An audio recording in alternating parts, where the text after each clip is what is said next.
Hey, welcome to episode number 2 of the BK Show podcast. First and foremost, thank you to everyone who took the time to listen to episode number 1 with Kayvon. I got a lot of great feedback on that episode, so thank you so much for listening. And to those 18 people who took 30 seconds out of their day to leave a review on iTunes, thank you from the bottom of my heart. That means a ton to me. It helps me make a greater impact with this podcast, and I appreciate you beyond words. I know it doesn't seem like a lot, but it means a ton to me, and so thank you very, very much. If you haven't left a review, please go do that now. That'd be amazing. Today's episode features one of my best friends and business partner, Brian Angel. Together, we own 2 different e-commerce brands, and this episode will walk you through Brian's journey and how we came to acquire one of the brands we own. For context, this episode was recorded back in March, only a couple weeks into the quarantine. But enjoy this episode and make sure to share it with someone who also might find value in this podcast. So enjoy episode number 2 of the BK Show podcast with Brian Angel. Welcome to the show, Brian Angel. Let's just jump in. How are you handling this this crisis? We're about 3-4 weeks into the stay-at-home orders as we're recording this, but we're talking Domino's Pizza. How are you handling this other than having to find your own pen to sign for the pizza? Well, I'm going stir crazy, but I don't think I'm quite as bad as my wife is, who literally has to watch over a 4 and a 6-year-old every minute of the day. But I don't know about you. I cannot handle I cannot handle being stuck in a room or even in a house for that matter for 24 hours. I'm having to go out and go for drives, go for walks, exercise. This is definitely not meant for me. Yeah, I mean, the last year of my life, I've traveled more than I've ever traveled, right? I became a Platinum Medallion member on Delta last year, going to events and masterminds and, going to the company I just exited, going to Charlotte over and over and over and over again. And so I'm not used to being at home for, a month and a half now without getting on an airplane or doing something, let alone I'm home every day with 2 twin 5-year-olds and my fiance. And, let's just be honest. I'm annoyed. I want to get the heck out of here. I'd love to, go for a 13-hour drive and come say hi to you from 6 feet away. Yeah, that wouldn't be bad. We definitely had the weather for it. The crazy thing is I mostly work from home, right? But I still, if I didn't, or I guess right now I don't, but I rely so heavily on going to Starbucks, going to Panera, going to a restaurant, just changing my environment, because I just inherently, I get monkey brain all the time if I'm in one room or doing one thing. And I always find that changing my environment has been the best stimulus to sort of get my brain back into its full functioning mode, and not having that has been really challenging. Yeah, you do that a lot. I don't, I've tried it before. I've gone to Caribou, I think the weird part is for me, I've got these 2 27-inch monitors in front of me, in front of this gorgeous standing desk that I got from a wonderful company I know of. And my MacBook's all connected. Tell me about that. Maybe we'll get to that in this conversation. But the MacBook's all connected. It's got wires everywhere. The last thing I want to do is disconnect all of it, go to Caribou or Starbucks, or really that's my only options around here, and then look at a tiny little 15-inch screen and try to get some work done. How do you stay focused? How do you possibly get into a zone, let alone there's constant movement, right? And our eyes, our primal eyes are meant to detect movement. So all these people walking by, how are you not distracted? Well, I could almost say that there's sort of 2 edges to the same sword there. So yeah, on one hand, I'm in the same boat. I actually don't have 2 big monitors. I have one 43-inch massive screen, right? And I've got a 71-inch desk, and I've got my laptop over here to the left where I can keep my, basically just my Slack open, and then, the main screen where I'm working. But inherently that sort of allows itself to be cluttered with various things. And there's something about sitting down in a coffee shop with one small screen that seems to enable me to just focus in on one task at a time in a way that I don't when I'm at home with all this great stuff here. So it's sort of it's a weird catch-22 here, right? I've got this perfect setup to where I can do anything and everything I want. But I think ultimately at times it's a distraction, and you have to have certain hours of your day where you're just not in multitasking mode, where you're just focused in on one project. And that's really what I tend to go to Starbucks for, or tend to go someplace for, is to hone in on just that one thing. And I think in that moment, the small screen actually serves me rather than hurting me. Yeah, I tend to drink a lot of coffee at home. I know you do too. We're both kind of a lot of, I don't want to call it snobs, but we drink a lot of coffee. And I find when I do sit there, I drink even more coffee. And I don't know if that's necessarily a great thing either. Well, Yeah, it's sort of in a weird way. Like I never really used to like Starbucks coffee, but now I kind of do, just because it attaches me to that moment, that environment, whether I'm in it or not. But my saving grace is that I'm super crazy about drinking hot coffee. So as soon as the coffee that if I'm at a Starbucks, as soon as it starts to get not even cold, like as soon as it gets lukewarm, I pretty much don't want to drink it anymore. And at some point, I'm going to take it back for a free refill anyway. So that's like the deterrent from drinking too much coffee when I'm at a Starbucks. Yeah, and just to be clear, I don't know if the audience is grabbing this. I've hung out with Brian many, many times. He's not joking. He'll take 2 sips, we'll have a small conversation, and he will go right to the microwave to make sure it is the most piping hot coffee on the planet. I'm not even honestly sure how you drink it. Is that not normal? I mean, you saw me. I put a couple ice cubes in there. I want to cool it down a little bit so I can drink it faster, and you just want it piping hot. Yeah, I don't want to be able to drink it. If it's anything beyond sippable, it's too cold. It's got to be super hot. That's bananas to me.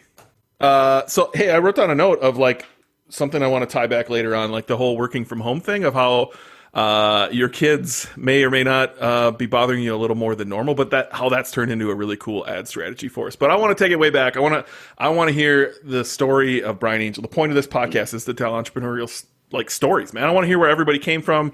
I want to hear what your life was like, growing up and how you became an entrepreneur. And then we can kind of get into what are you doing now? And we're partners, right? And so I kind of want to talk about our business as well. Yeah, there's a lot to tell. Sometimes I have a little bit of imposter syndrome when I think of myself as an entrepreneur, because you always hear these amazing stories about people that were entrepreneurs from day one. You know, the guys that they're hustling stuff in garage sales and they're banging on doors offering to mow lawns or they had paper routes and I've sort of almost felt like I guess I've judged myself a little bit for not quite having that past. But when I do think about it, I sort of realized that maybe it was there. It was just coming in a different form. So where do I start? I guess you have none of that growing up as a kid. You have none. Like, so I look back and I don't have like, look, I don't have a lemonade stand. I think paper route is a good one. I think that is overlooked often, as that is certainly entrepreneurial, right? And I was mowing lawns. Like, I wanted to make another $10 to go buy a candy bar, but it morphed into I was selling weed, right? Like I was doing things that were entrepreneurial that maybe weren't necessarily legal. But you didn't have any of that growing up? No, I think I did. I just think it took me a while to realize it. For me, it was coaching. So when I was 15 years old, I started coaching sailing, and just to create some context for that, I've been racing sailboats competitively since I was to be honest, I was doing it with my father when I was a baby, but I started doing it myself when I was about 8 years old and did it well into my 20s. And at one point for several years, I made my living as a professional racing sailboats around the world, helping wealthy people make their boats go really fast and win boat races. And at the same time, I was also coaching and running sailing programs throughout that time to sort of help pay the bills. So I began coaching sailing when I was about 15 years old. And one of the things I look back on is that I from day one, I wanted to and thought I ran the place, right? Like I just was one of those guys that just always sort of took control of these things. And even when I was just starting at 15, 16 years old, I was in there rewriting curriculum and essentially trying to make those sailing programs that I was coaching and involved in my own and make them work in a way that I thought would best suit the kids or the audience that I was serving. And so if I think about it, into my late teens and into my 20s, when I went from just being a sailing coach to actually running those sailing programs and at one point even being the director of an entire nonprofit program that ran several sailing programs, it wasn't my business, but I really thought of it like it was. I really owned it like it was mine. And that's probably where my entrepreneurial background, I guess you could say, blossomed. Yeah, but you have one of the most unique stories of really anybody met. So I started this podcast because I met so many interesting entrepreneurs. And I think you're the only one I know that grew up a little more well off than normal, right? Like, I think you had like most of the entrepreneurs I met, it's kind of like comedians. Like, we all had an interesting checkered past. that turned us into the weirdos that we are, really. And you grew up pretty well off. Like, you're sailing boats around the world. Like, I don't think I've been with you where sailing didn't come up and you're like, yeah, I've been to this random place in the world. I sailed boats here. And I'm like, what the heck, man? How did you do all of this? And then that turned into like, I'm not going to listen to anybody. I'm going to live the life the way I want to live it. If I'm honest with you, I mean, I those same thoughts pop into my head. At times it makes me feel guilty, and at times it makes me feel weak. If I'm honest, I'm self-conscious about it. Maybe that's unfounded, but I do worry at times, or sometimes I guess I tell myself that story that maybe I'm not strong enough because I haven't overcome the same obstacles, or had the same, I don't know, tough upbringing that other people have had to overcome that sort of led them to their success now. But on the other hand, my dad is an entrepreneur. He has his own business. He's been running for 26, 27 years now. I actually worked in that business for several years at one point. Yeah, you mind going into that? Like, obviously you watched him growing up, running his own business and kind of normalize that. Yeah. Well, at the beginning, I just didn't see very much of him. I remember when he started the business, I want to say about 12 years old, I think, when he started the business. It was 92, 93, something like that. And at that point, I didn't see a lot of him. He was working like crazy. He was out of the house a lot. He was working from home, but barely ever there. From there, it wasn't so much. I can't say that I remember a whole lot about or learned a whole lot about how he ran his business. I just know my father, and like me, he's kind of a almost like there's no such thing as no. Like, no is just like the starting point. We'll find a way to make it work. So I think maybe just if I picked anything up from watching my dad start his business, it was probably some level of tenacity. So maybe I didn't get my tenacity per se from having to overcome my own obstacles. Maybe it was more built into me from watching and learning from my father, and sort of the aggression with which he sort of went about his career and his business. Yeah, it seems like a lot of people who are entrepreneurs have a chip on their shoulders, right? So was that part of it? Was watching your dad do what he did and you kind of wanted to show him you could do it too? Maybe.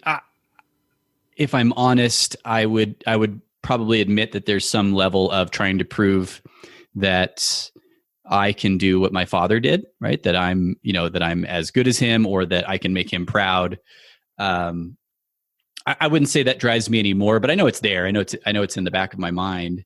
To some extent, though, today what really drives me is the understanding that I'm just not very good at working for other people. I'm not very good at taking direction, and it's not because I'm poor at following directions. It's because usually when somebody gives me direction, I tend to disagree with it or want to do my own thing, and I'm stubborn and strong-minded, and so I think my biggest drivers, other than supporting my family, and let's be real, I have a 4 and a 6-year-old and a wife that depend on me now. That's number one. But number two, and a close second, is I don't ever want to have to go back to working set hours for another person. That's just not for me. That would be a nightmare. Yeah, I can't imagine ever doing that either. So what was it like? Like, obviously I know what your dad sells, but he sells cleaning products. Is that right? Yeah. So my first real job, once I decided that sailing was done for me, was working for my dad, and he's a manufacturer's rep for cleaning supplies, commercial cleaning supplies. So basically what that means is he's the go-between for the manufacturer to the dealers or the distributors. So a lot of the manufacturers in the commercial cleaning space, we're talking Clorox and 3M and mop companies, vacuum companies, chemical manufacturers, toilet paper companies. There's a variety of different things in that field, but a lot of those companies don't really have their own sales force, at least not on a regional level. They might have some high level national sales managers and regional sales managers, but they oversee a group of manufacturers reps that are on the ground in given territories, have strong existing relationships with all the dealers and distributors in that market, and they act as the sales arm for Clorox or 3M or whatever the company is in that region. So my father's been doing that for about 26 or 27 years, and I did that back when I was in my mid 20s. And really that was an important time for me because that was probably my best chance where I actually did get to see my father at work. And at that stage of my life, I think what I probably learned more than anything else was how to sell, which has been, I think, really important for the rest of my career, even though, most of what we do now is more of what I would consider marketing than true sales, right? Where you're person to person connecting on a regular basis. But the same principles apply. And frankly, I think that's one of the weaknesses of a lot of good companies with good products is that they market like marketers without any context or background in real sales, having never really spoken and face to face with somebody and had to sell somebody in person, one-on-one. Well, you know me, that's something I really hone in on as far as like building that connection and building that relationship with your customer. And I think you're right. A lot of people are out there living transactionally, right? They're all trying to get that next sale, and being very markety, where I think you and I have really gravitated towards, again, sales, right? Like building that relationship and really solving problems for our customers. Well, and the irony of it is, which of these two terms is considered a 4-letter word to most people? Is it sales or is it marketing? Right. Most people consider sales like people will say, I don't want to be sold to, right? Don't try to sell me. Well, selling is a perfectly natural thing, and frankly, a much more authentic thing in some cases than the way people market, and sort of talk down to people or talk at people and fail to connect with their audience. So it always hits me with some level of irony when people have those stigmas towards selling, when that's really what everybody is doing. But the people who have done it face to face, human to human, are the ones that are the best at it, I think. Yeah, and we kind of deep dive into this. I don't know what order these will come out in, but I interviewed my buddy Kayvon, who's the one call closer. He went into this too of talking about how you're doing a disservice by not selling. Like you really are solving their problem. You really are helping them walk through. And we really talked about that sleazy salesman stuff. So I'm glad to hear from somebody else as well. Yeah. It's definitely it's totally misunderstood. In fact, I think I wish I could think of the book. Oh, I know it. To sell is human. I didn't get through the book. I read some of it, and I've heard Daniel Pink, who's the author, speak about it a lot and speak in general.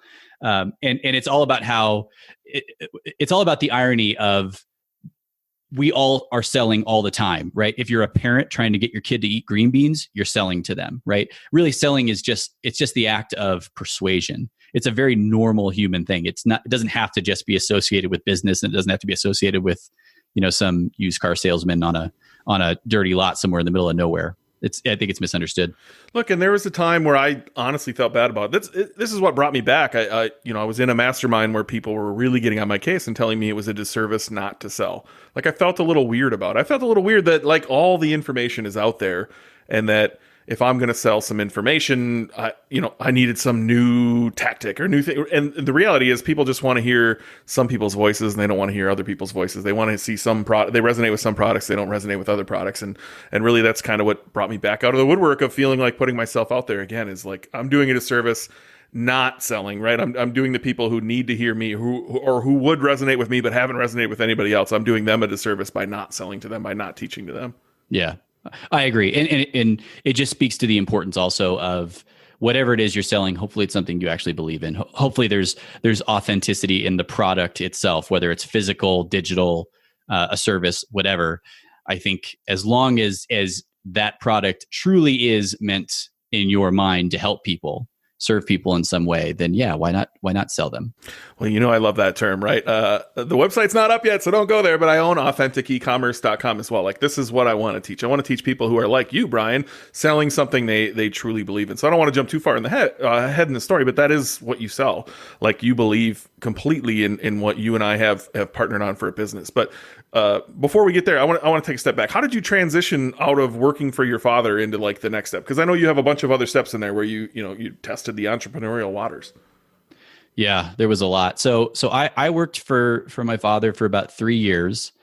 I knew pretty early on that was not something I wanted to do. I was working for somebody else, and it just didn't feel right.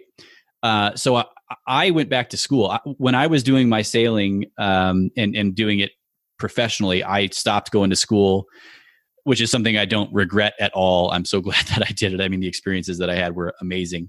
And I decided when I was in my late 20s and sort of felt like this wasn't going to work with my father, that the best thing for me to do was to go back to school. In hindsight, I realize now that was a little bit of an alibi, that was the easiest way, the easiest excuse for me to come up with to get out of that position without crushing my father, frankly, to keep Allie, my wife, on board. I didn't know that at the time. I realized that in reflection as time has passed. So I went back to school for 2 years.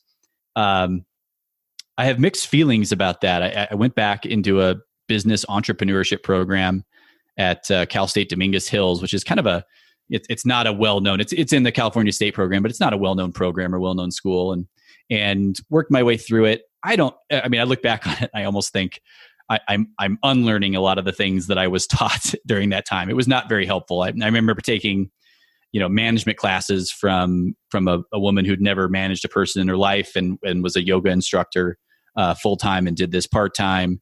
I remember taking business communication classes that were telling you how to write a resume and connect with companies in ways that were completely backwards and wrong in today's market.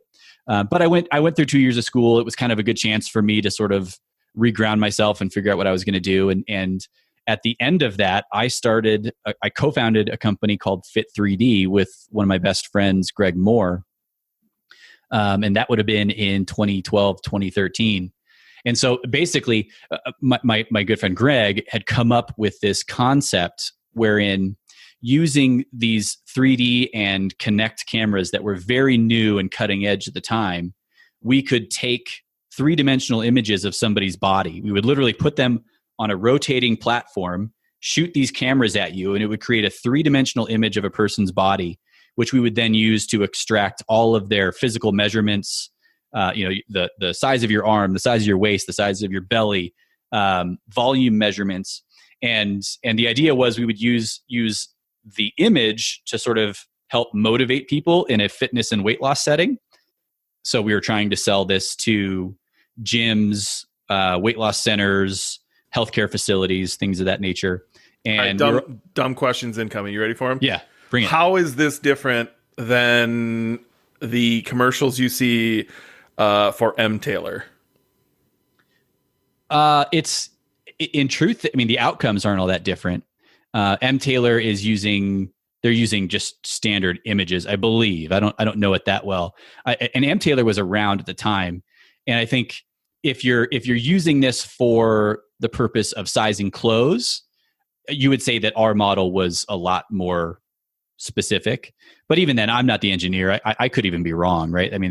I would want to ask Greg to answer those questions. And then what about like a DEXA scan? Are you familiar with what a DEXA scan is? Yes. So we were kind of competing against the idea of a DEXA scan. DEXA scans are just very expensive and very, very difficult and cumbersome to do.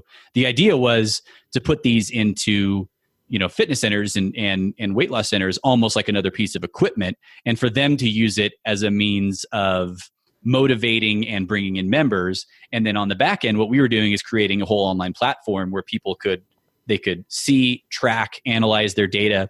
And we were also then going to take some time to develop health outcomes, or I shouldn't say health outcomes, health snapshots based on various things. So in other words, we could take, based on empirical data, we could say, okay, your waist is this size, your weight is this size, your arms, chest, based on these ratios, here is your health rating, right? So the idea was originally to sort of replace BMI as a general measure of physical health, right? Are you obese or not? Are you overweight or not? And what are the health outcomes that we can expect as a result of all that? So we were pretty ambitious. It was kind of nuts. I mean, we were trying to develop hardware at the same time as we were trying to develop software, at the same time as we were trying to raise money, at the same time as we were trying to get early revenue clients to get money in the door. And it was bananas. It was fun, but it was bananas. I think you're ahead of your time, though, right? So Mrs. K, no longer, thanks to COVID-19, works for this company, but she worked for one of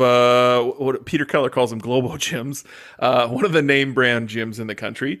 And they had this exact system, or very, very similar, right? Not a DEXA scan, not a Fit3D, but something very, very similar that they wanted to implement in all their gyms across the country. So, like, were you way ahead of your time? Is the company still around? I guess I don't even know the answer to that myself, but like, it seems like you were way ahead of your time as far as like bringing this to the masses and really making a difference in the fitness world. And I would assume you were going for a licensing play at that point. Yeah. Well, no, we were not going for a licensing play. Although, I mean, we were young and didn't necessarily know what we were doing. We were kind of open to anything, but that was not our intention.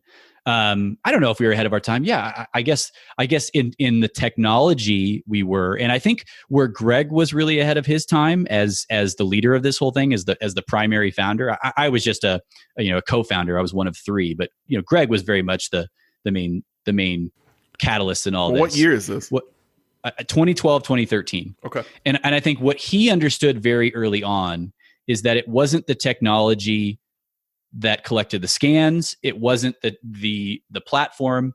What he really wanted, what he understood, was the value of the data that we were selling. He knew that over time, if we could get enough people scanned, that the value of that data to big companies, and the things that we could do with it ourselves was exponential compared to the hardware and software component of the business. And to this day, what's really cool, so the company is still in business. I left after a year. The funny story is I made a deal with my wife because at that point she was pregnant with Austin, our first son. I made a deal with my wife that when Austin was born, if we were still pre-revenue, so if we didn't have either funding or enough revenue to support an income, that I would leave. And unfortunately, we did make the deadline. So I literally had a job within about 2 weeks after Austin was born. But one of the things that they do today that they've used that data for, which is really cool, and I'm sorry if we're getting off on a tangent, is they created something called Body Block AI. So what they're able to do, and they're working with Nike, I think, and I think they're working with Rhone, if anybody's familiar with that clothing line, where you can actually go online, fill out an extremely short survey with a few basic data points about your body, and they can tell you exactly what size you need for every single item in that store. And so it becomes like a sizeless shopping program. So you basically, it doesn't say medium, large, extra large. It just gives you the shirt that's your size. You just buy it, which is pretty cool. Pulled up right now. Like they're looks like they're trusted by brands of all sizes. Pepper and the Warehouse Group, Izod, Adore Me, Van Heusen, Rhone, as you mentioned, Speedo. Looks like they have quite a few brands on here. Then they're growing. That's even news to me, to be honest with you. Oh, I see. It's a cool company. Yeah, I see the whole body scanning thing. So are they hoping to put these like into stores? Well, I don't know. I don't want to speak for Greg. I mean, I'm not close enough to it anymore to know what their plan is. The sense I get is that basically it's almost it's become two different companies. Fit3D is still what it is, right? They're still trying to sell these into fitness centers and gyms and use that as a means for those facilities to drive memberships and potentially use the back end where people are on this platform as a way to create some revenue for Fit3D. And obviously these gyms are also, they're paying for the equipment and licensing the software, I believe, things like that. Yeah, this is crazy, man. There's legitimately like, again, I'm just surfing their website. Adore Me, the e-commerce sensation is what they're calling it. I'm not familiar personally. Looks like they sell ladies' undergarments. So they have a store and they're saying they have one of these in their fitting rooms. Like you hop on this scanner and it's going to tell you, there you go, the right stuff you need to buy within their store. That's amazing. Last I heard, I think they're almost or even at the point now where they don't even need the scan anymore. Essentially, what they've done is they've scanned so many people that they have so much data that they can basically, they only need like 3 or 4 data points and they can correlate that to the statistical measurement of the rest of your body, if that makes sense. So, I don't know what those things are, but based on your age, weight, chest size, and waist size, they can basically tell exactly what the rest of your body likely looks like. So I got to know, I mean, I don't even know this, and I know you pretty well. Are you still somewhat part of this company? Is there some futures you hung on to as you exited to have your first son? Yeah, very little. I think, who knows what I've been diluted to, because they've been through a few rounds of funding. I think I'm like around maybe a little less than 1%. I'm not exactly sure, but it's probably something I should follow up with Greg on. But if he wasn't one of my best friends in the world, I'd probably worry about it. But I just don't. I've known him since I was in high school. We've been close for a long time. Man, it seems like someone I'd want to interview. This looks incredible. If you're listening, go to fit3d, fit3d.com. It's pretty cool technology. Yeah. Definitely look at, what did I search to get here? Bodyblock.ai, I think is what you said. Yeah, Bodyblock.ai is I think that's right. That's the other company. I think it's a second company that was created using the data and algorithms that came out of Fit3D. So I'm hearing stuff I didn't even know, Brian, which is amazing. I love hearing that on the podcast. But like, you had Austin. Are you still in California at this time? Yeah. So in one like 10-month period, almost a year, I started with Fit3D. Allie got pregnant. We bought a house in Lakewood, California, because it was like the only neighborhood left in Southern California that we could afford to buy at that time. And then Austin was born. And then I left Fit3D and got another job, all within a 12-month period between late 2012 and late 2013. So, yeah. I renovated that house. Yeah, I'm not sure I remember your story from back then. So you bought a house, you have Austin, you leave Fit3D, and then you got a job. I don't remember you telling me this. So what did you get for a job, and how did that go? So I called a good friend of mine, Lori Sewell, who is now, I think, the CEO or president of a company called Servicon. And Servicon was one of my biggest customers when I worked for my father. So Servicon is a commercial cleaning contractor, and they basically do the cleaning for most of the aerospace buildings and facilities in Southern California.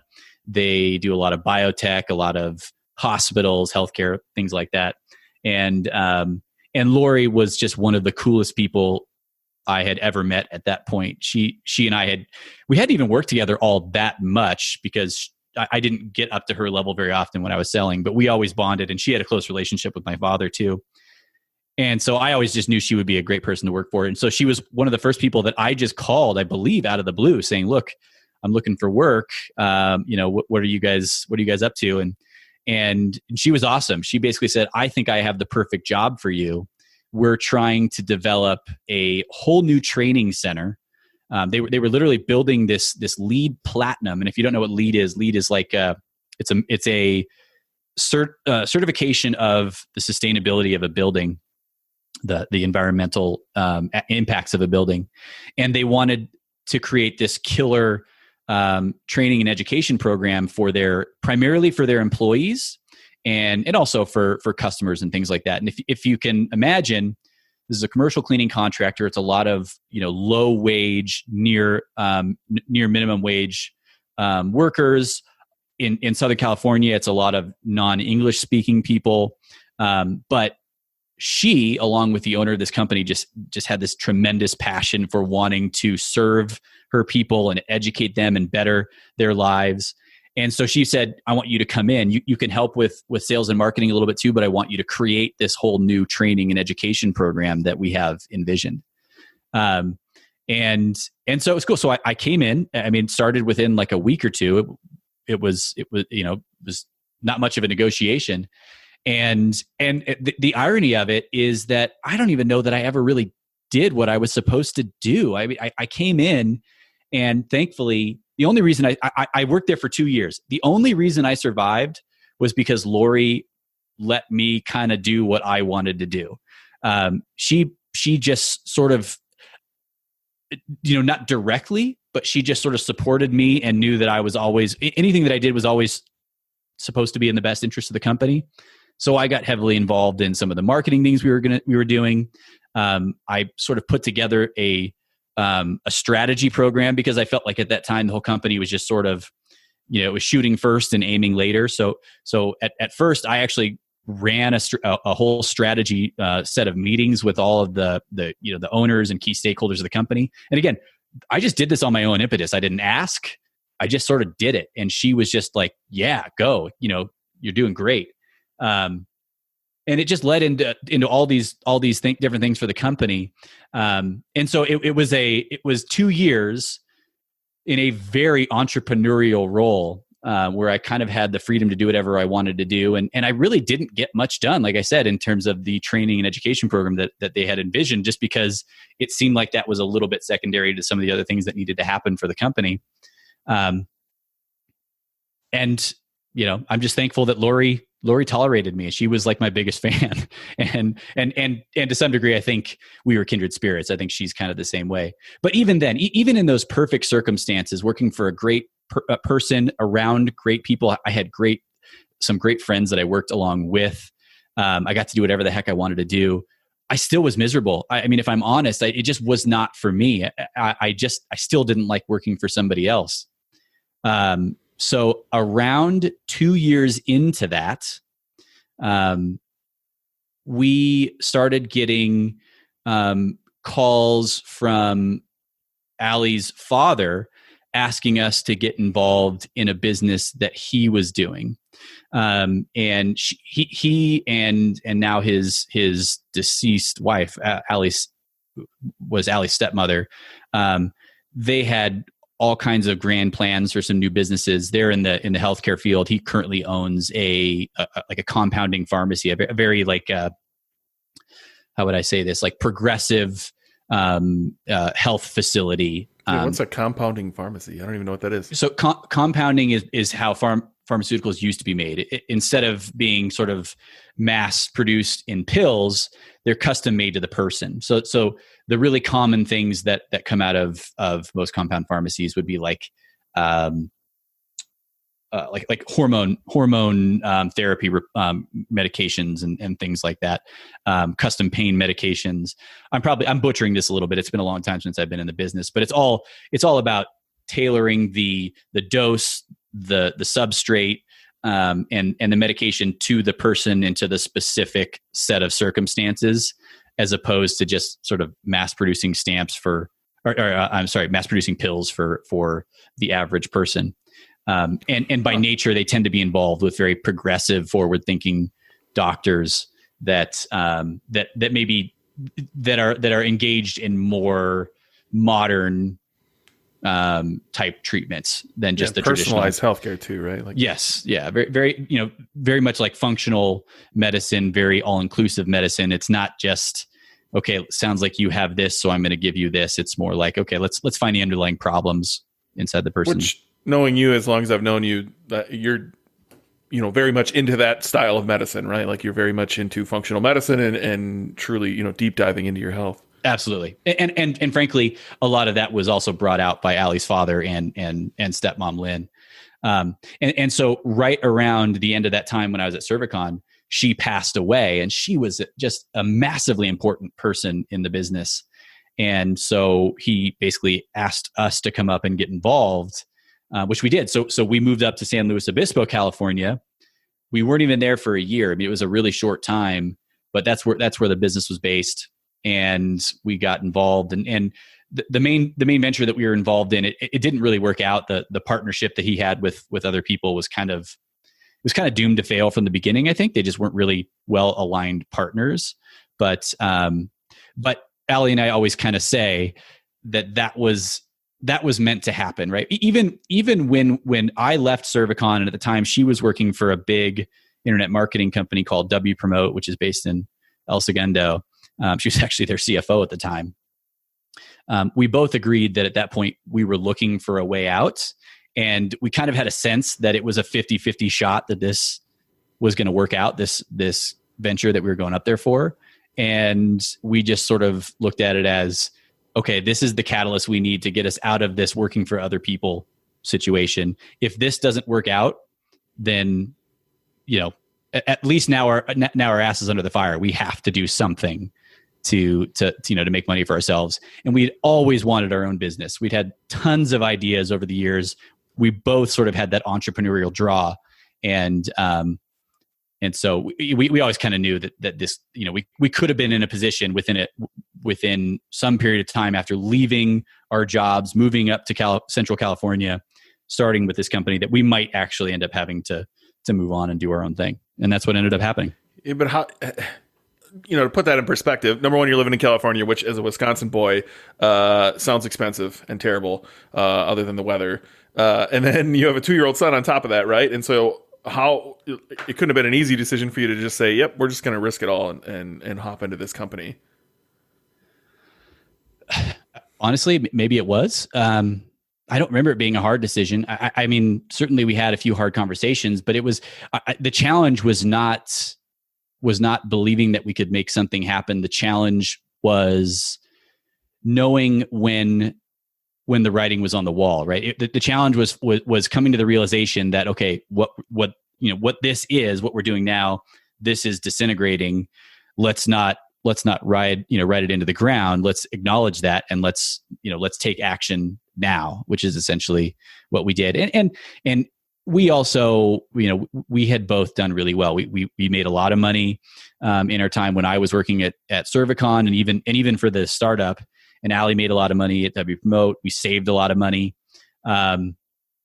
So we had a good amount of cushion at the time, and we felt okay about it. I sort of laugh. It just seems forever ago because I don't know where that cushion went. I'm not sure what happened.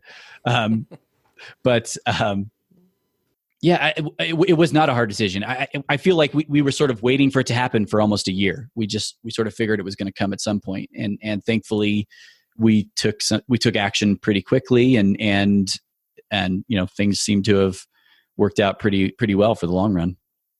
But you move up here to help like the family business, essentially, right? Yeah. How long does that go on? Again, I met you, gosh, I don't know, 2016.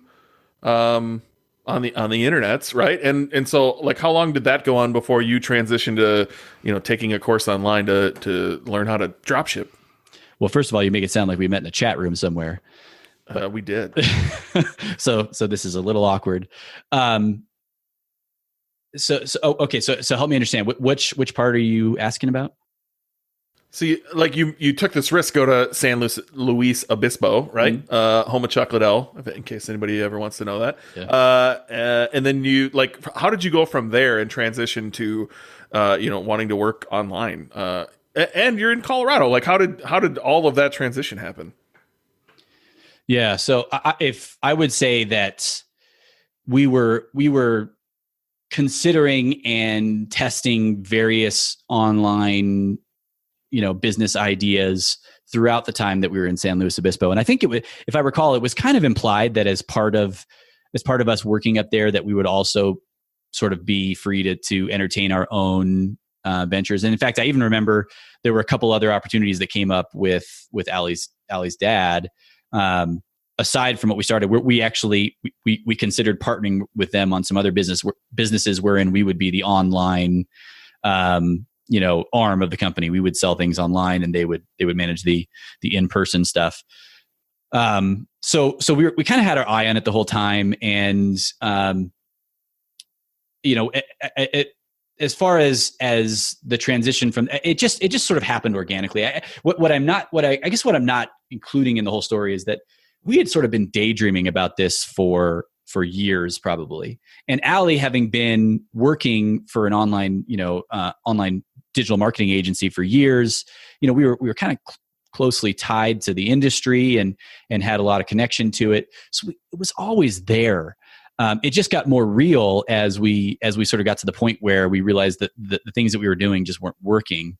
And then as far as we lived in San Luis Obispo for a year, which was, as far as I'm concerned, it's like the best place in the world to live. If I could live anywhere independent of finances, that's probably where I would be. But on the other hand, we had a 1,200 some foot house that we I think we spent like $3,000 a month on our mortgage. I mean, it was insanity how expensive it was. And we're trying to start a business. And at that point we actually had two kids because Jackson, my youngest, was born while we were still in San Luis Obispo. And so we ended up in Colorado just because we wanted to get out of California, because it was starting to feel a little bit crazy and maybe not the best place to raise kids. And B, we just wanted to reduce our cost of living and get out of California. All right, so I'm missing some loose ends there. You're in San Luis Obispo. You have Jackson, which I'm going to say, honestly, I forgot his name because you call him Bucky so often. You have both your kids, and then you decide to go to Colorado. Where is the, like, we're transitioning online, and like, was there? I met you taking a course on high ticket dropshipping, right? And so was there some failed attempts before there? Did you try some other businesses, or like what was keeping you afloat as you moved to Colorado? No, nothing. I mean, savings at that point. So we also, the first thing we dabbled in was I actually took a course by Ramit Sethi.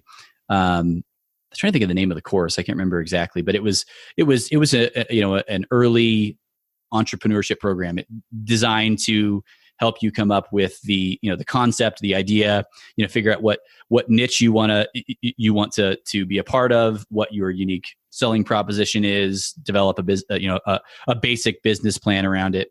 But yeah, ultimately we ended up coming across Dropship Lifestyle, which obviously you've come across as well. And I remember having the conversation with Allie because we had various ideas, and for the life of me, I can't even remember what the other ideas were that we had. I probably have it on a spreadsheet somewhere, but I think what we decided was that physical products, and specifically at that point, starting with drop shipping, might be the fastest and shortest, road to revenue, right? Towards a functioning business. That anything else could take months and months and months, if not years, in order to get started. And I remember that being the sort of the tiebreaker that we would do that. In fact, actually, I do remember one of the people that we brought in when I was working at Servicon. We actually brought in a strategy consultant who had kind of mentored me a little bit throughout that process. And I really, to this day, I still idolize him. He was just an incredibly smart man and was just very efficient at helping drum out the real purpose and the real differentiation and create direction for companies that maybe are directionless at the time. And I really wanted to do that. I've always wanted to do that. And so I remember actually talking with him about possibly shadowing him and apprenticing to some degree to see if I could learn to do what he does. And I remember him basically telling me, like, look, but I also told him that we were thinking about doing this drop shipping, program and starting this drop shipping business. And he's like, look, I think you need to choose one or the other. And so he basically said, I'm only going to let you do this if you go all in with me. If you want to do this other thing, then go do it. And I think I'm glad that he did that. So we went all in. I went through the Dropship Lifestyle course as a means of, learning how to set up my store and getting acquainted with e-commerce. I knew how to sell at that point, but I didn't know all the technical stuff. And the rest is history. It took me a long time. It took me about 6 months. So between, I want to say, February of 2016, when basically we decided that I no longer had a job and it was time for me to start this business, and August or September, when we really started selling, we moved to Colorado, and we had a whole bunch of things change. So it took me a long time, but as of September of 2016, we were selling standing desks and various sit stand and ergonomic products, and things started to take off within a few months, and the rest is history, as they say. But was your wife still working, to help pay the bills as you transitioned from California to Colorado? Or this whole time you're living off savings as you get started with your own e-commerce business? Yeah. So she worked for a few more weeks, but ultimately she got out in a hurry, and very much a big part of the whole idea was that she wanted to have more time to stay home with the kids. For years we had sort of dreamed of that being a possibility, that I could primarily support the family and she could take care of the kids. Obviously, that was hard to do in California, and so that was a big part of reducing our cost of living. She is still involved in our business. She does all of our finance and accounting because that's kind of her expertise. But no, but it explains a little bit, right? Like we're all either chasing pleasure or running away from pain, right? And so if you're living off savings and you're moving, to another state, there's going to be a reason why you want to get this moving faster, right? And get this going. And that sense of urgency is something I wish you could flip a switch and create, like that back against the wall feeling. There's nothing like it, and shit just gets done. And it's something, like I said, I wish I could recreate it every single morning of like that sense of urgency. And I don't know how to explain it, but I'm sure we've all been there where there's no other options. No one's coming to rescue you, right? Like you have to get this figured out, and amazing things come out of that. Yeah, and nothing makes you feel that way like having a family to support. You and I have been around a lot of younger people that are that have done the same things that we have done, right? We've both coached people in their early 20s, maybe even late teens, that are starting their own e-commerce stores. And to some degree, I just I'm so what's the word I'm looking for? I wish I could be them, right? I wish I could have started at such an early age, right? The head start that they have and the intelligence they have to be doing that at such a young age is just awesome. I love it. On the other hand, there's no way they could ever compete with that mentality that we have as a result of having our backs against the wall and having people to support. Look, we've both coached a lot, and we can get into that a little bit. But one thing I've noticed with coaching younger people who've got a much better head start than we did, right? I didn't start until I was in my 30s. I think you're the same. They don't give any fucks, like none. Like they have a hustle that I can't explain because they don't care. And I remember caring a lot when I was younger, like the judgment of people and like, is this going to work? And I know I'm an overthinker the way it is, but everyone I've coached that's young, they don't care. They work pretty hard, honestly. And they don't seem to care about opinions of others or whether something's going to work or not. They don't seem to care about that. What if I fail? That I feel like the older generation I've coached, and I don't even want to say older, like 30 and above, and especially people that I've coached later in their lives, they seem to care a whole lot more of like, what if this doesn't work? Yeah. I mean, and frankly, I wish that was me, right? I wish I had been doing it when I was 20 years old because the fact is you don't have anything to lose. Honestly, if you're 22 years old, you spend some money and your business fails, who gives a rip? You go live in your parents' house for a few months and start something new and you keep trying until you find something that works, right? Maybe that's part of it, right? I mean, there's a fearlessness that you can have when you literally have, when you have very little to worry about, when you have very little to lose, and it's a respectable position to start a business in. Yeah, I feel like we should all have that anyway, though, right? Like, what's the worst case scenario if you took a new dive into something?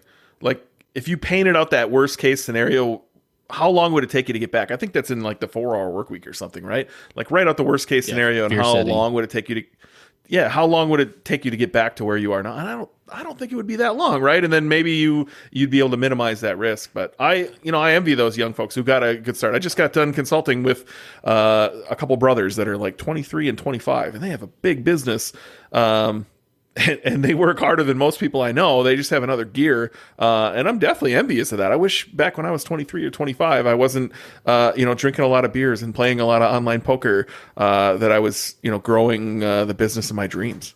Yeah, no question. And also, they also probably had the advantage of not having wives and kids that they have to dedicate time to. I mean, look, if you and I were living alone, right? If I didn't have a family right now, I'd work 7 days a week and I'd enjoy it. I wouldn't really mind. I think I'd love it.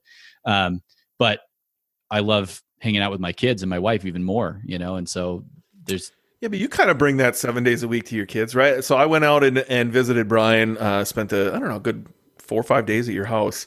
And you guys, you woke up super early, you drove to the donut shop, bought a bunch of donuts that in the end, me and you ended up eating a bunch of them. But you set up this stand and put a sign on the road and was like, donuts for sale today, right? Like you're trying to instill this in your kids and really spending time with them through entrepreneurship, which is pretty cool. For sure. Yeah. And frankly, I'm always trying to think of ways to get better about this because if there's a number one thing that I worry about them not getting from school and from the school system in general. It's an understanding of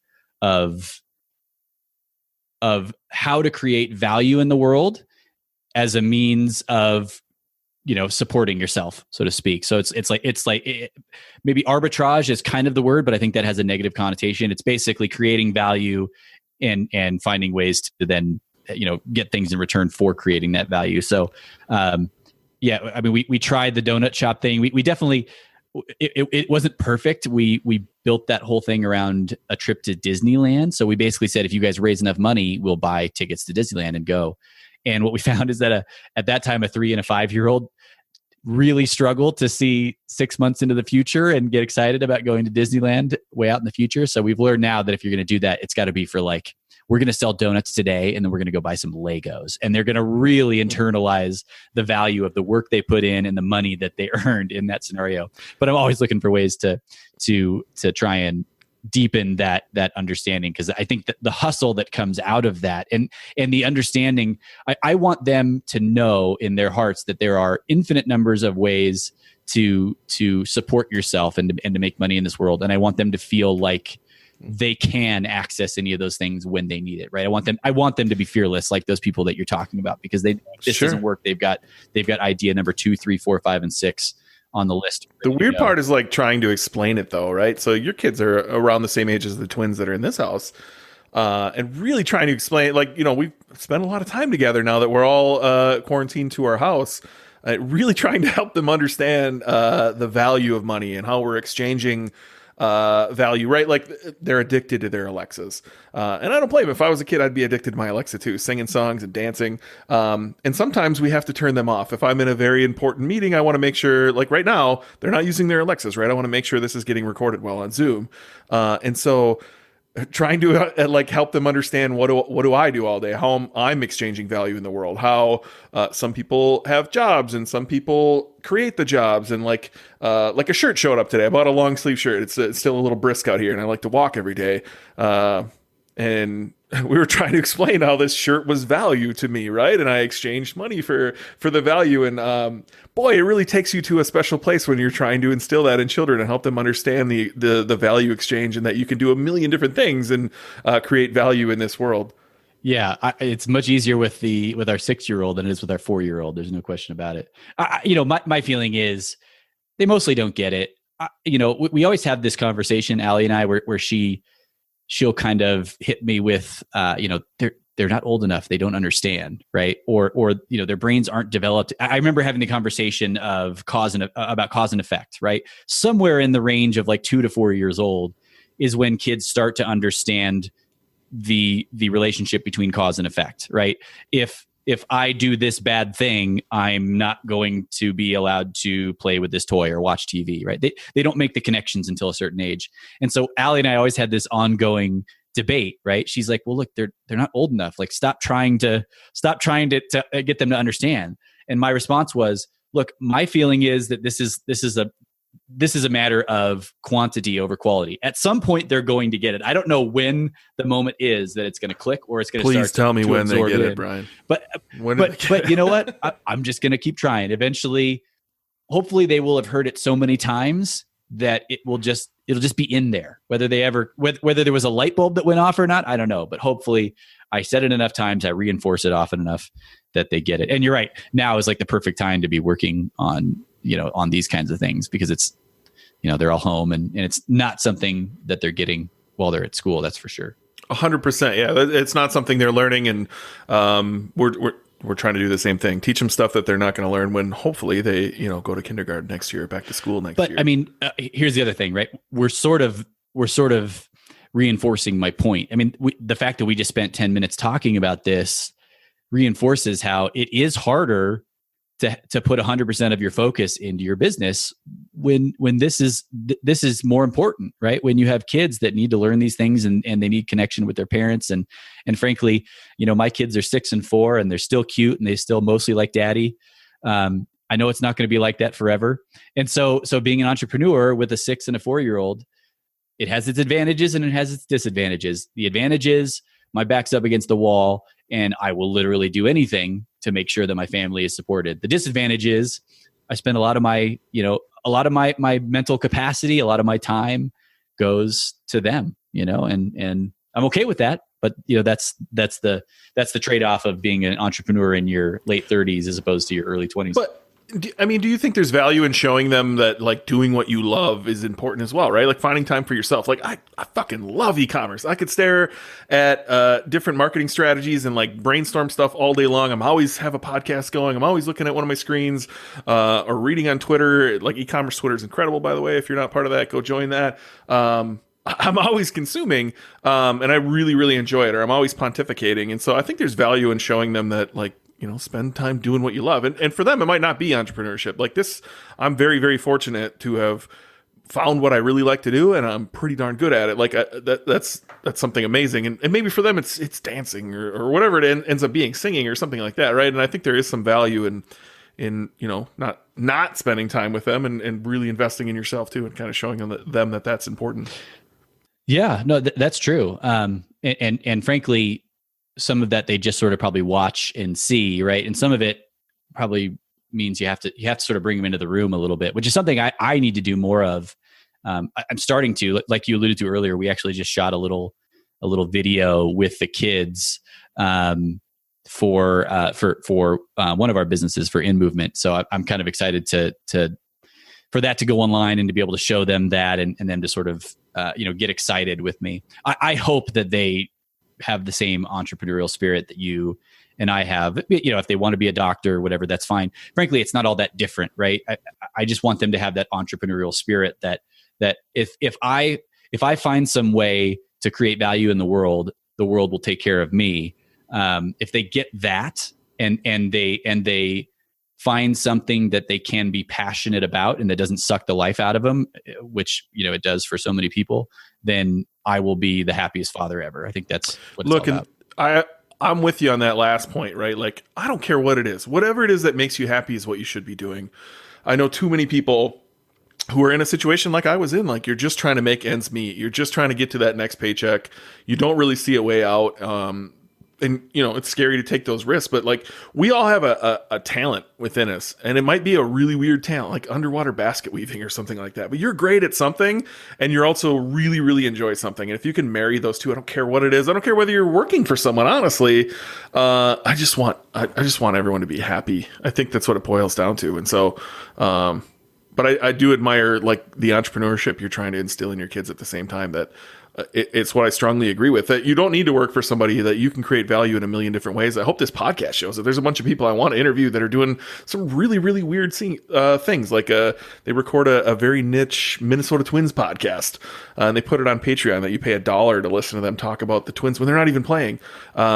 Because of coronavirus, and like they're making a living off things like that. And I don't know, this world's amazing. I want to spread that message of you can do whatever you want and create value and be happy. The business model that I have just been obsessed with lately is I've in the last year or two, I've gotten really into YouTube. I mean, I've always been a YouTube fan, like anybody has, but in the last year or two, it's the first time I've really started following YouTube channels and watching weekly or biweekly or regular shows of from various different people, and this model that a lot of these people have created, wherein they're creating these amazing videos, mostly just about their lives, right? I mean, really, they're just telling their story and telling it in a very beautiful and personal and authentic way with great visuals. And they're collecting a little bit of money from YouTube, but what most of them seem to be doing is they set up Patreon channels, and they basically say, look, if you think we create value for you, if you like going on this journey with us, we would love for you to support us. And these guys are making great money. They have great lifestyle businesses, making videos for people that follow them around the world or whatever it is that they do. It's not something that I could do, but I just think what those people have it. What a great way to live. Look, I think we get to that model in the future, right? Where you're actually like paying for the value, and there's not one person who rules the roost. Like right now, Google, YouTube, right, is the place for video. And your way to monetize that, at least on their platform, is to run ads. But I do feel like eventually you're going to move to a platform where you're just paying each person, kind of like like Disney Plus or ESPN Plus or things like that. Like, I think everyone's going to be able to have that ability in the future. I think Patreon's the first step to that. I know there's a cryptocurrency called Tron that's trying to do the same thing. They want to set up a platform like that, and you pay little, fractions of Tron to people when you consume their content. But I do think that's the future, right? Like, I've contemplated that with this podcast in the future. Can I sit here and have a conversation with Brian Angel for an hour and a half, just about life and your journey? And when it comes to like the hardcore business stuff, can I say, if you really enjoyed this conversation with Brian, head over to, benknagendorf.com/Patreon, and we'll really like deep dive into our standing desk companies and talk about the marketing efforts that are working there, right? And that's where they can get a little bit more, or you know what I mean? Like, I feel like that's the future of everyone. Honestly, like, we can all provide this value. I think that's where the world's shifting to over the last 10 years. Kids are now, they went from wanting to be athletes to wanting to be entrepreneurs to wanting to be YouTube stars. Like, I feel like that's the future. I hope that's correct. I also just feel like, that sort of model, that Patreon model is like, it's like the truest form of value creation and then receiving value in return, right? It's completely unrelated. Well, you could sort of say it's sort of outside of the model of traditional supply and demand. It's just, in this moment, you make my life better, and I in turn want to make your life better. There's such an amazing connection about that I really love. Granted, those people that are doing it, what I think we don't see is how hard they work, right? How much time they're spending editing videos and shooting a shot and then having to go back and get their camera and then make the same walk again and shooting things over and over again. We miss a lot of the hard stuff. So I think it's probably idealized, but there's just something very pure about that synergistic relationship between the viewer and the creator. You know what that just brought me back to, actually? I know a guy, he's at my Minneapolis meetup, and he does SEO for some big companies. And one day I was asking him, like, where do you learn what's next? What's cutting edge? And this is so off topic. I'm sorry, Brian, but like, I asked him, like, where's the cutting edge stuff come from? And he said porn. And I had to sit there for a minute and be, I thought he was joking, right? But he's right. Like, porn, they were the first ones to have pop-ups on your screen and chatbots, and like, everything originated there. And this whole Patreon thing, it started there too, right? Like, I think OnlyFans, Patreon, yes, it was girls like selling, exclusive photos, right? Or like personalized photos. And that, like, it started way back there, right? Like, look, I'm totally okay with this stuff. I'm not trying to bring it down. I'm just, it really sparked in my mind, like, holy shit, everything does start from porn. I've never heard that. It's probably true. I don't. I wouldn't discredit it. I think OnlyFans is the same way. But sorry to get way off topic there. It just really brought me back to that guy saying everything starts with porn. Like, this started with porn too. But I think exchanging value like that, one for one, is definitely the future. Like, I'm so happy to pay, and I'm just a junkie for the Minnesota Twins, but I'm so happy to pay them $1. Like, honestly, $1 an episode, it's an hour and a half. It fills my whole walk at 1.5x, and I could listen to them talk about nothing all day long, and I'm so happy to give them $1. And so are thousands of other people, which is just shocking. Like, there's a group of people for everyone in this world. Yeah, and I think there's an aspect of it too. There's a real karma around that sort of that transaction, right? To me, so there's a couple channels that I think I send like $1 or $2 or something like that. For me, it's sailing, right? I grew up racing sailboats, and I grew up sailing. I now live in Colorado. I'm married to a wife who literally can't drive a mile in a car without getting motion sick. So, boats are way outside of my family plans anymore. But I watch a couple channels on YouTube that sort of take me around the world and sort of make me feel like I'm sailing. And there's something, I think, part of the sense that I have when I'm donating $1 is that I hope that if that were me, somebody would be giving that $1 to me, right? It's true, what goes around comes around type of value and a type of transaction where I truly hope I'm doing this because I would want them to do it for me too. That's pretty cool. So just out of curiosity, is yours more of a donation thing, or are you subscribing to something exclusive and paying that extra for it? It's a Patreon thing. Yeah, but are they giving you extra content Yes, behind that I think they paywall? do. I don't Okay. pay any attention to it. I don't even care. I don't engage in that. And frankly, I'm not a hardcore follower. I just pick it up. I just think, wow, these people, what they're doing is amazing. They obviously put a ton of heart and soul into what they do. I want to follow them around the world. And frankly, it would break my heart if they stopped. Not because my life would end tomorrow because I don't have this show to watch, but in some way, I just want to know that they're out there sailing the world and living the way they do. And so I want to just do my part to support them. And frankly, if we were in a better financial position, I'd probably send them more. Nice. Yeah, I mean, so the one I follow is Straight Up Podcast. They have a free one they do weekly. And I'm thinking of this Minnesota Twins podcast, and I know there's a ton of people doing this. So they do a free one weekly, and then they do like midweek shows. Where they'll do anywhere from like 1 to 3 shows, especially during the season. They'll do more. Like people just want to consume content, right? Especially me. I'm a junkie. I'm watching every single game. I want more. And so they charge $1 per episode for those. So if you're a subscriber, you'll get charged, anywhere from like $1 to, I think the most I was ever charged was like $14 a month. And I'm so happy to pay that, right? To consume a little more content. So I was curious if the guys you were following, were putting something behind the paywall. Yeah, as well. I think there's a few different things. There is access to, they have extra videos. And then depending on your level of Patreon support, in the case of at least one of the videos, they will actually invite people on the boat. Like they'll have regular drawings and say, come stay with us, come spend a week with us on the boat. We'll sail around the Bahamas or whatever it is, or come for a day meetup. I mean, they find great ways to create extra value, probably more than they even need to create. But there definitely is some premium level of service that they get. But this is a testament to what we're talking about, right? Like I could give a F about sailing. I don't care, right? Like I love that you love it, and you probably could care less that I like the Twins. I know you're a baseball guy, but you don't care about me talking, deep statistics about Byron Buxton. I like the Twins when they play like the Dodgers. That's about it. There you go. But we all have our own thing, and like the internet's beautiful for this. This is exactly, again, why I want to get authentic e-commerce going. I think everybody can talk about whatever it is that they geek out about and sell physical products behind that, or digital products, and have a good living and be happy and really like be in the community that they love. Yeah, and I just think to use like really overused terms, I think sort of the the gig economy, the internet makes it easier to do this, right? It makes it easy. There are just so many different ways to create value now because we're so connected that the opportunities to do what you love, to be in a field that you're passionate about, even if it's not your greatest passion, just to be in something that you're passionate about, the opportunity is bigger than it's ever been.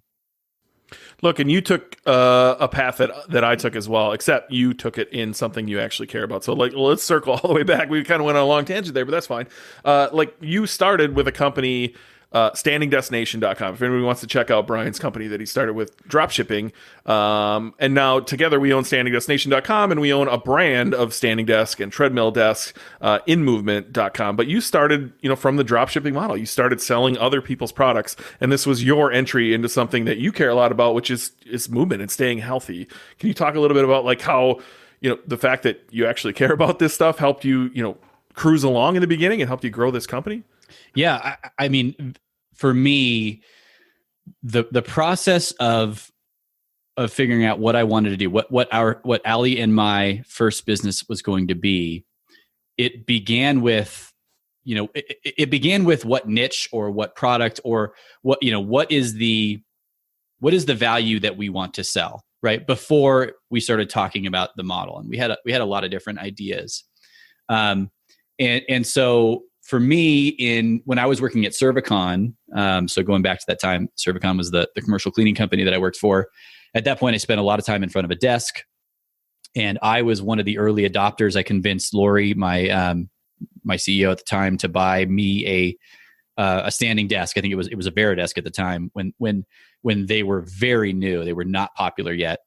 And it frankly changed my life. I had been having back problems. I'm a big fitness guy. At that time, I was really into I still am really into CrossFit, and I was having some back issues that I realized were largely connected to my sitting all day every day. Plus, at that point, I had a 2-hour commute each way almost. Probably more like an hour and a half, but I was commuting into Culver City in Southern California, which is just a nightmare commute. So between the 2 or 3 hours a day I was spending driving and commuting, and the 8 to 9 hours I was spending sitting in the office, and that doesn't even include sitting on the couch, sitting at dinner, sitting on the throne. It was crushing my back.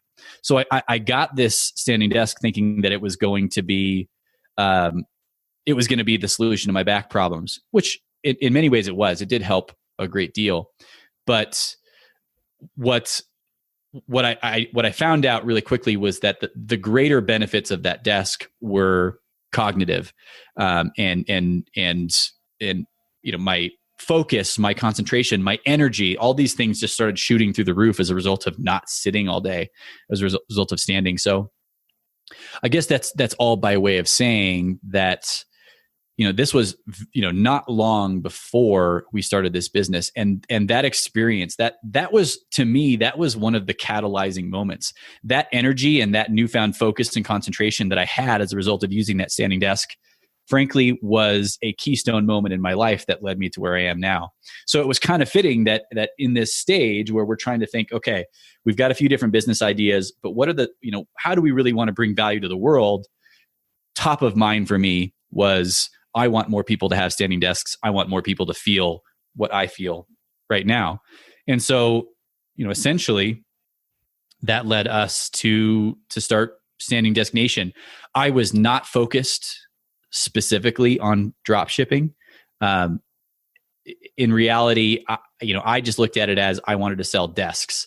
Drop shipping to me is not a business model. It's just a distribution model. So I never fully embraced the idea of being a drop ship business. And in fact, from the very beginning, one of our key manufacturers, one of our key vendors that we worked with, I found because I had been reaching out to some factories overseas about possibly private labeling some of the desks that they were manufacturing, and I found out that some of them were already selling here in the United States. You've always disliked that word. Ever since I've known you, you've kind of battled that word. Why is that the drop ship? I don't battle it. To me, I'm the opposite, right? I just think people misunderstand it. It drives me crazy that there are so many people out there that in many cases maybe consider themselves gurus or experts, and they treat drop shipping as if it's a business model, and it's not, right? What we're doing is we're selling physical products, right? It's e-commerce. It's traditional sales. Drop shipping is just a means of getting the product from a warehouse to a customer, right? Frankly, there's nothing that says a drop shipping store can't also stock product, right? So it always bothered me that I think it was, I don't know, misrepresented as a business model. And I think, frankly, it limits a lot of people's thinking that it's got a stigma to it too, right? Like typically when drop shipping is brought up, people are thinking of, really crappy products they found on Alibaba that they're sending via e-packet. It'll show up at your house in 3 weeks in a heavily, heavily taped box. I'm not sure why they tape them so much. And there's no connection there, right? There's no real business there, if I'm honest with you. So it does have a stigma. I mean, did that play a role into it as far as like when you see it, being taught out there? I know that's something you bring up a lot of. There's a lot of people out there trying to teach a certain model of drop shipping, right? And they're not all authentic about it, I guess. I think, I mean, if I'm talking specifically about when I started Standing Desk Nation, I just liked the fact that it was great that I could sell standing desks without having to invest in hundreds of thousands of dollars in inventory. I mean, the fact is, specifically if we're talking about high ticket, expensive, big items, there isn't a lot of economic value to shipping them twice and warehousing them twice, right? The end loser in that, if I take a let's just say a $500 standing desk and I ship it from the manufacturer's warehouse to my warehouse, I store it, and then I ship it again from my warehouse to the customer. The end loser there is the person who's using it in the end, right? All we're doing is adding expense. All we're doing is piling on cost into the supply chain, and it doesn't really serve anybody. So I just think that there are some industries and some products that inherently are well served by having the product shipped directly from the manufacturer to the end user customer, as long as that manufacturer can afford to do that, right? As long as they can afford to hold that much inventory and warehouse all those products. And frankly, now as a manufacturer, myself, in Movement, you're in my business. I take value in having dealers that we drop ship for, right? The idea is, to me, what mattered in that whole process was the fact that I was creating value, right? I knew that I was working with suppliers that didn't necessarily have the skills or the means to reach customers that I could, right? And I knew that there were customers who needed these products who weren't sufficiently they weren't sufficiently aware of those products, in our case, standing desks, or weren't sufficiently able to make buying decisions about those products. And so that's where I thought we came into play, right? We were sort of the perfect middleman in between, but there's no point in adding an extra touch point and adding extra costs to the supply chain. Well, I think you bring a lot more value than that too, right? Like most of the manufacturers I've ever dealt with, and I've been in a lot of different industries, right? Like my very first store was 3D printers. The people who are designing and manufacturing 3D printers or standing desks, they're not good marketers. And it's our job as marketers, again, to serve that customer. Like it's Brian took this upon himself. It's his duty to get more people standing at their desk, right? And so likely someone else is going to be better at that than the person who's actually manufacturing the desk in the first place. True. Although one thing you can't argue with is that it's easier than ever to sell direct. There are, because for the same reasons we described earlier, wherein it's easy to create value online and in the gig economy to make a living. It's very easy to reach end user customers, and it's very easy to find people that can help you sell and market without having to use a dealer and give up large portions of your margin to do so. So it's gotten easier for manufacturers to sell direct to consumers, but ultimately you're right. I mean, most of them, they're good at manufacturing. And frankly, with Standing Desk Nation, we work with more than 20 different vendors, and none of them are as good at selling to or servicing customers as we are. I mean, without any question. So look, one of my favorite parts of Standing Desk Nation, aside from the drop shipping, was just when I met you, right? Like you were super into this, you were super authentic about it. And you were really deep diving into some of the brands as far as why you like some and why you didn't. And immediately it shined to me how authentic you were about this, how much you actually cared. And I think that's what drew me to you in the first place. And you really cared about a couple of brands that ended up, one of them ended up becoming your brand, right? Like our brand. That at this point, I was a partner with you, and I'd love to deep dive into that story because that story is crazy to me how that all came about. And I'm really not sure how much we can or can't say.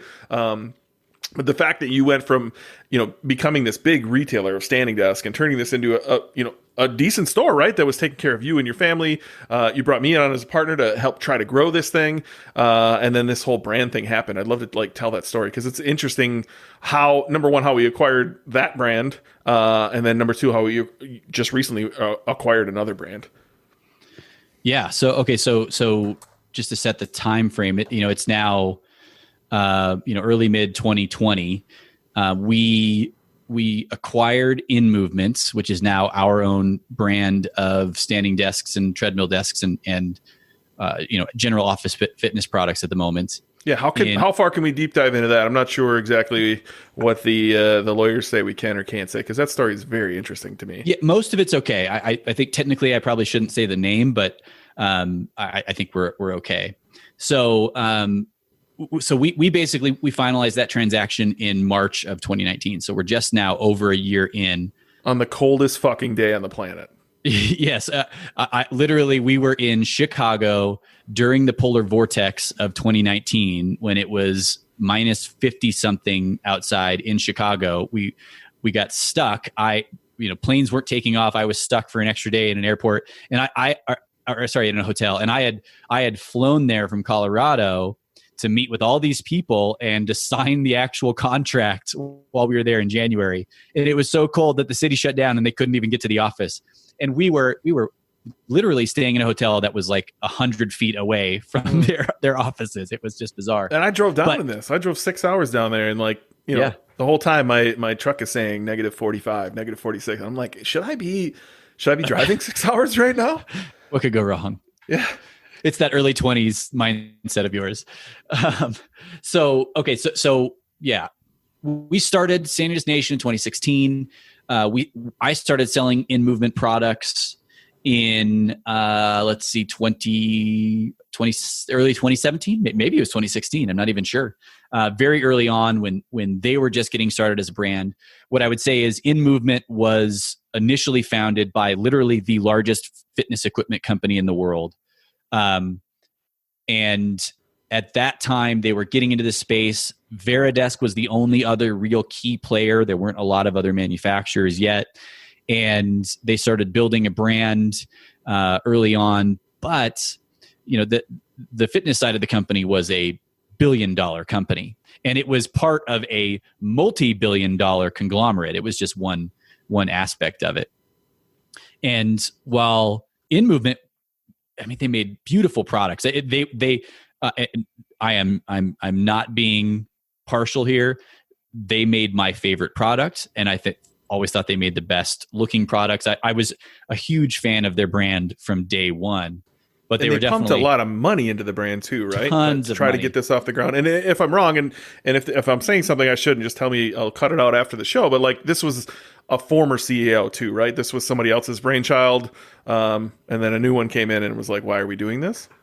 Sort of, yeah. I think what happened is they went into this thinking it was going to be a 9-figure business right off the bat, and there's nothing that says it couldn't have been, right? I mean, they were there in the right moment. But I think what they didn't understand is that this is a heavily direct to consumer oriented business, where as a fitness company, their entire model across all of their businesses is selling to and shipping to distributors and dealers, and then let them sell onto the end user.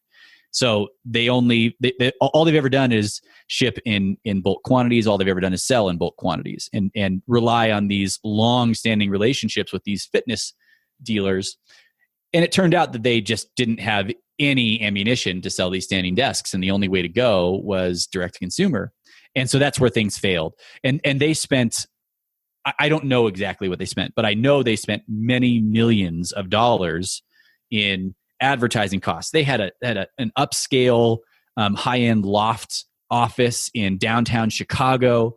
They invested in a showroom at NeoCon, a permanent showroom year-round in downtown Chicago. I mean, they put money into this, and you know, this major fitness company allocated huge portions of its overhead to In Movement, right? So they thought it was going to be a big portion of their revenue, and they built it up to a several $million company, but it just wasn't what I think they were hoping for in a short period of time. And like you said, they had some new leadership come in and just decide, look, this isn't core to our business. Let's just focus on the things that got us here and move on from this standing desk business. And so I got wind of this and just started sniffing around. And one of the things I would say, you know, going back to what you're talking about earlier, you know, I didn't just embrace getting to know all my brands and all my products really well. I really embraced creating and building relationships with our suppliers. And I think that's been a big part of what's served me to this point. It's probably been my, you know, to pat myself on the back a little bit, even though that's not what I'm trying to do. I'm trying to just make a point that the number one thing that I can look back on and really feel strong about is that I leaned into all of my supplier relationships with Standing Destination. And I wouldn't have been able to even get to the point of negotiating a deal with In Movement had I not had those. So I got wind that In Movement was basically being wound down and might go away. And I started sniffing around and basically said, look, would you guys consider selling? And in fact, before that even happened, we snatched up, we bought several hundred of their last remaining desks in inventory. And so for a while, we were selling them through Standing Destination as the only real dealer. And things were just great, right? I mean, we just we're really happy with it. So we knew that if we bought the brand, we felt like we were going to be in a good place. So they made incredible products too. And it sort of step on you here, but like you mentioned it, their products are incredible. Like they were very well thought out. They're very well put together. The colors, the movement, everything was just top notch, right? Like they were definitely the high end of the market. It both on the products that we didn't acquire and the ones that we did. Like they were incredible products. Yeah, and maybe to a detriment, right? I mean, maybe part of the problem is that like their treadmill desks that they sold, I think most would say was over-engineered, just because even though it was a really nice treadmill desk, it just priced itself so far out of the market. And I say that as somebody who is currently selling the most expensive treadmill desk in the market. But the in-movement desk that they were selling was literally twice the price of the one we have now, which is still the most expensive. So that's how far out of the market that they were. Their old treadmill was like $4,000. It was $4,600. Yikes! It was cool though. I mean, it looked really cool. Yeah. I mean, it had a lot of value to it, especially the way that the desk was built in with the treadmill, which has advantages and disadvantages. But even the team, like I remember speaking with one of the people who's kind of responsible for all of their manufacturing and sourcing overseas. And he basically said it was this crazy committee where everybody just kept piling in more and more features. And there was nobody in there really curating it, saying, look, is this really essential? Is this going to create the value? You know, I guess in any new feature, any new design that you're going to add to a product, you always have to ask yourself, okay, this does make it better, but is the value to the customer, is that in proportion to the cost that they would then have to pay? You know, and so I think they lost sight of that whole equation. Look, I think what's crazy about this deal, and I'm sorry to jump to the end of it, but I think what's crazy about this deal is like you acquired this for nothing, like virtually nothing. And so like we were talking earlier of how, you know, some people don't want to start because they're worried about failing. And if you look at this multi-billion-dollar company, they essentially just casted this to the wayside. They threw a ton of money at it, there's a ton of like videos and content and infographics and blog posts and commercials and all the other stuff you mentioned, right? Like the Neocon stuff. They invested all of that, and then they're just like, this isn't working out, which is just bananas to me, right? Like, again, I don't know how deep we want to get into it, but we acquired it for virtually nothing, at least by my standards. That whole thing to me is just crazy. Looking back at the whole cycle of events there. I agree. So I'll add what I can. So mostly the deal that we agreed to was royalty based. We started negotiating in June of 2018. We didn't close until March of 2019. That's how long this took, largely because they were such a big company. I mean, this is $1 billion company that we're talking about here. And so we had this weird battle I shouldn't say weird battle. We just sort of had this strange dichotomy wherein sometimes I had to try to find a way to make sure the deal was big enough so as not to lose their attention. Right. But on the other hand, they were so big, it was like they just didn't give a rip. I mean, there was to some degree, it was almost like here, just take this. Let's just not let it go to waste, right? I hate to see it just disappear into the ether. You might as well have it. And so it was a strange dichotomy between those two things. And ultimately, what got us to the finish line was saying, look, why don't you guys participate a little bit in the upside of these products that you guys have developed? It turns out that it was much messier than we thought it was going to be. We now know that there were some IP and licensing issues that we weren't aware of at the time, and company was in the process of being sold off and transferred to new leadership once again. So it's been kind of messy and imperfect, but I guess that's probably how most transactions are, at least to some degree. Yeah, but big companies are weird. Like you mentioned the bureaucracy. To give some context, we finally got on a call with them in your hotel room in Chicago, because nobody came to work on negative 50-degree day. How many people were on that call? Like 9?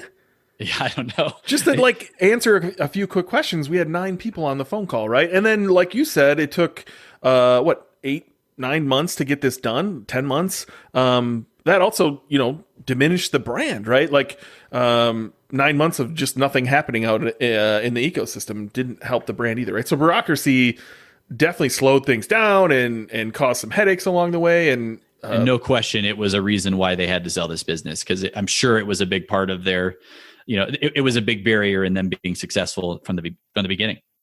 And like you mentioned, again, I don't know how much we can go into it, but like immediately we got sued. As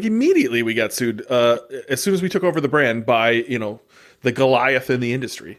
Yeah. Well, we were threatened sued. We didn't actually get sued, thankfully. Right. I'm going to to knock on wood quietly. To be fair, we were trying to get, they were trying to strong arm us. Yeah, no question. And hopefully that's not going to be an issue. We basically acquiesced and said, look, we didn't realize we were doing the things that you're alleging. Looks like, the company was a little, maybe not totally forthcoming, or it was just a misunderstanding. Frankly, in hindsight, I don't think that anybody was trying to pull the wool over our eyes. I think, again, it was a bureaucratic issue. I think that the people that probably knew that there was an issue, that there was a potential infringement and license issue, I think they were gone. I don't even think they were around. I don't think the right people were talking to the right people. I think everyone had the best of intentions all along the way. But unfortunately, it led to a little bit of trouble. But ultimately, thankfully we were small enough to quickly pivot and find a way to make sure that we weren't infringing on anybody's IP or creating any trouble. Well, we've definitely been selling some desks, right, since we took it over, and that's great. I would love it if everybody listening went to inmovement.com and got a desk for themselves. But like moving, I want to keep talking about some of this deal stuff, right? Like, so that deal to me was incredible, just the way it went down, with the optics around it as well, like me driving from nearly Minneapolis right down to Chicago in -50, and then driving home the next day when it was a balmy -40. The optics around it, the fact that we were on a call with 9 people and nobody showed up, and we immediately got sued, and we got it for no money. Like, that whole deal was just strange to me, and how it led us into having this brand of really high end standing desks. And then your vision was like, we need to keep going, right? So I'm going to fast forward a bit to December of last year. I'm burnt. I am just completely burnt out. I go to a mastermind where I get shredded, and they're kind of telling me, hey, you need to start the podcast you're currently listening to. And I go from there to Thailand, and I tell Brian, I tell my other partners, don't talk to me. I just need 2 weeks. And I went by myself. I need 2 weeks completely by myself. And I really didn't know what was happening while I was gone. But Brian, please take it away. What did you do while I was completely gone, that I'm applauding you for now? Yeah, we essentially we did it again. I mean, we acquired another company, although this time on the opposite end of the spectrum. This was a very small company. We acquired another company that was manufacturing just an amazing treadmill desk, and I think they sort of realized they were at the limits of their ability, and they knew they had a great product, but they weren't the right ones to sell it.